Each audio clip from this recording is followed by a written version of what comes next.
Ова е стариот пат од Кочани кон Виница, лоциран позади Кочански атом, односно индустријата Руен.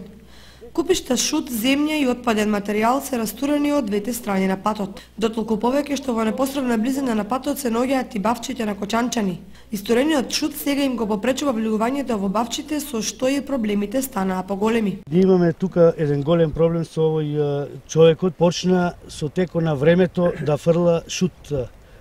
Го направи ово као депонија, а ние си имаме нападишка тука која воде до нашите бавчи.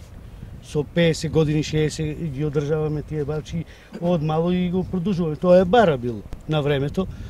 И сега овој човек дојде и почна да фрла депонија и не ни дава прилаз да можеме да влеземе внатре. Мислам дека тука не е депонија, се знае у градот дека има депонија да се фрла ѓубре и смет. Па веќе цела година човекот го прави тоа. Ние спомнуваме на тој човек, тој нема разбирање. Решението е да му се забране да фрла шут тука, друго е да е земја, да си носе, да си става у нивата или било што. Ово е шут, едноставно, секој што ќе дојде тука да фрла ќе биде хаос.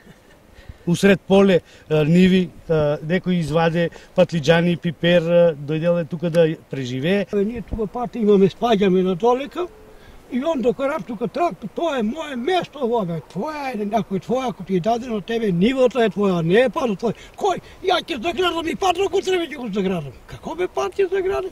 Абе, ние не ти газдеме у нивата, ние не ти одеме твоето затварани патот тука, не може да си улегнеме. 60 години сам ја тука минал по тој пат, чувствих гларата тука сам работил. И сега дојде време, еден човек да го затворува. А зашто и како? Због чему? За да е доле у нивото, нема проблем. А не тука пато горе да го ствара. Депонија да прави на народот. На потек се инспекцијските органи од општината, кои ваквата појава ќе треба да ја санкционираат и да не дозволат патот кој со години им служеше на жителите на Кочани за меѓусебна комуникација да биде претворен во